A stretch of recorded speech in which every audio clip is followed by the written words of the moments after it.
இறைவாக்கினர் ஆமோஸ் நூலிலிருந்து வாசகம்.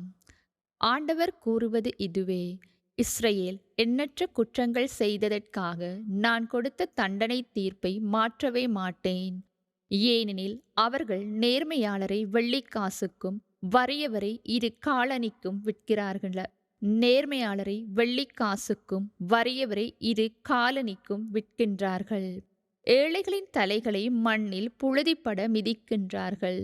ஒடுக்கப்பட்டோரின் நெறியை கெடுக்கின்றார்கள். மகனும் தந்தையும் ஒரே பெண்ணை கூடி என் திருப்பெயரை களங்கப்படுத்துகிறார்கள். கடன்காரரிடமிருந்து பறித்த ஆடைகளை விரித்து போட்டு எல்லா பலிபீடங்களின் முன்பும் கிடந்து கொண்டு அபராதம் விதித்து கிடைத்த மதுவினை தங்கள் கடவுளின் இல்லத்தில் குடிக்கின்றார்கள். நானோ கேதுரு மரத்தின் உயரமும் கருவாலி மரத்தின் வலிமையும் கொண்ட எமோரியரை அவர்கள் முன்பாக அழித்து விட்டேன்.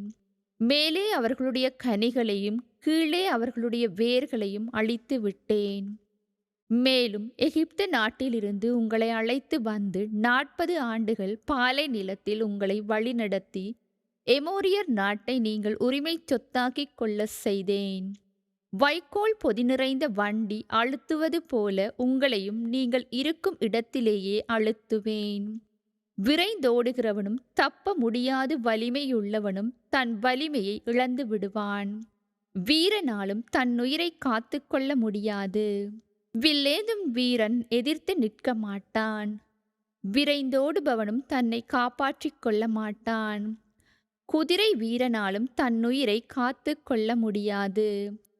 அந்நாளில் வலிமை மிக்கவர்களுள் நெஞ்சுரம் கொண்டவன் கூட படைக்கலன்களை தூக்கி எறிந்து விட்டு ஓடுவான் என்கிறார் ஆண்டவர். இது ஆண்டவர் வழங்கும் அருள்வாக்கு.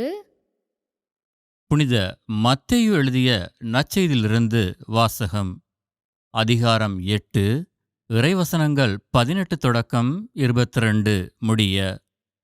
அக்காலத்தில் இயேசு திரளான மக்கள் தம்மை சூழ்ந்திருப்பதைக் கண்டு மறுகரைக்கு செல்ல சீடர்களுக்கு கட்டளையிட்டார். அப்பொழுது மறைநூல் அறிஞர் ஒருவர் வந்து, போதகரே, நீர் எங்கே சென்றாலும் நானும் உம்மை பின்பற்றுவேன் என்றார். இயேசு அவரிடம், நரிகளுக்கு பதுங்கு குழிகளும் வானத்துப் பறவைகளுக்கு கூடுகளும் உண்டு, மானிட மகனுக்கோ தலை சாய்க்க கூட இடமில்லை என்றார். இயேசுவின் சீடருள் மற்றொருவர் அவரை நோக்கி, ஐயா, முதலில் நான் போய் என் தந்தையை அடக்கம் செய்துவிட்டு வர அனுமதியும் என்றார். இயேசு அவரை பார்த்து, நீர் என்னை பின்பற்றி வாரும். இறந்தோரைப் பற்றி கவலை வேண்டாம், அவர்கள் அடக்கம் செய்யப்படுவார்கள் என்றார். இது கிறிஸ்து வழங்கும் நற்செய்தி. இயேசு ஆண்டவருக்குள் பிரியமான பிள்ளைகளே, இன்னும் ஒரு புனித நாளுக்குள் உங்கள் எல்லோரையும் வரவேற்று ஆண்டவரிடம் ஒப்புக்கொடுத்து ஜெபிக்கின்றோம். இன்று நம்முடைய ஆண்டவர் இயேசு அவருடைய வாழ்வை வாழ, அவர் செய்த பணியை தொடர்ந்து ஆற்ற அவருடைய சீடர்களாக நம் எல்லோரையும் அழைக்கிறார். சீடத்துவம் என்பது கடவுள் நம் எல்லோருக்கும் தனிப்பட்ட முறையிலே தருகின்ற அற்புதமான ஒரு கொடை. எனவே இந்த சீடத்துவ அழைப்பிலே நாம் எல்லோரும் இயேசுவாக வாழவும், இயேசுவைப் போல பணி செய்யவும் இந்த நாளிலே நம்முடைய ஆண்டவர் நம்மை அழைக்கிறார். நம்முடைய ஆண்டவர் தன்னுடைய பணியை செய்த பொழுது மிகவும் ஒரு எளிமையாக ஏழைகளோடு தன்னை ஒன்றிணைத்து ஏழையாகவே வருகின்றார். இந்த வேளையிலே அன்பானவர்களே, தன்னுடைய பணியை செய்வதற்காக நம்முடைய ஆண்டவர் பலரை அழைக்கின்றார். அதே நேரத்திலே சிலர் தாங்களாகவே விரும்பி ஆண்டவரிடம் வருகிறார்கள். சிறப்பாக இன்றைய நற்செய்தியிலே மறைநூல் அறிஞர் தானாகவே முன்வந்து நம்முடைய ஆண்டவரை பின்பற்ற வருகிறார். ஆனால் அவர் தன்னுடைய வாழ்வை சட்டங்களுக்கும் நிறுவன அமைப்புகளுக்குள்ளும் தன்னுடைய வாழ்வை தேடுகின்ற ஒருவர். இவருடைய வாழ்வுக்கும் இயேசுனுடைய வாழ்வுக்கும் பல வித்தியாசங்கள் இருக்கின்றன. எனவேதான் இயேசு ஆண்டவர் அவருடைய இந்த முன்வருதலை கண்டு ஆண்டவர் இப்படி சொல்லுகின்றார், நரிகளுக்கு பதுங்கு குழிகளும் வானத்து பறவைகளுக்கு கூடுகளும் உண்டு, ஆனால் மானிட மகனுக்கோ தலை சாய்க்கவும் இடமில்லை என்று சொல்லி.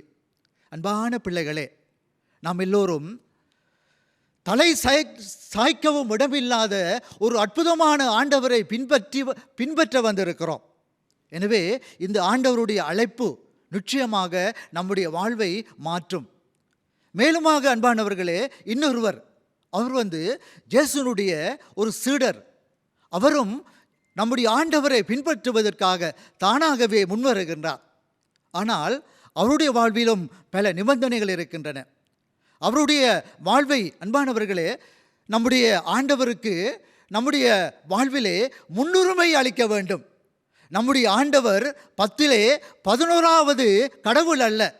மாறாக நம்முடைய ஆண்டவரை பின்பற்ற விரும்பினால் அவருக்கு முன்பாக நாங்கள் எந்த விதமான நிபந்தனைகளையும் விதிக்க முடியாது. தான் என்னுடைய ஆண்டவர் சொல்லுவார், என்னை பின் செல்ல விரும்புகின்றவன் தன்னையே மறுத்து தன்னுடைய சிலுவையை சுமந்து கொண்டு நாள்தோறும் என்னை பின்பற்றும் என்று சொல்லி. பிரியமானவர்களே, நாங்கள் பக்தர்களா அன்றேல் ஆண்டவரை பின்பற்றுகின்ற சீடர்களா? பக்தன் என்பவன் அன்பான பிள்ளைகளே, தான் விரும்பியதை செய்கின்றவன், தான் விரும்பியதை ஆண்டவருக்கு கொடுக்கின்றவன். ஆனால் சீடன் என்பவன் கடவுள் விரும்பியதை கொடுப்பவன், கடவுளுக்காக தன்னை முழுவதும் அர்ப்பணிப்பவன். எனவே இந்த வேளையிலே ஆண்டவரை பார்த்து நாங்கள் மன்றாடுவோம். அன்பான இயேசுவே, எங்களுடைய வாழ்விலே நீர் எங்களை உம்மை பின் செல்ல அழைக்கின்றீர் ஆண்டவரே.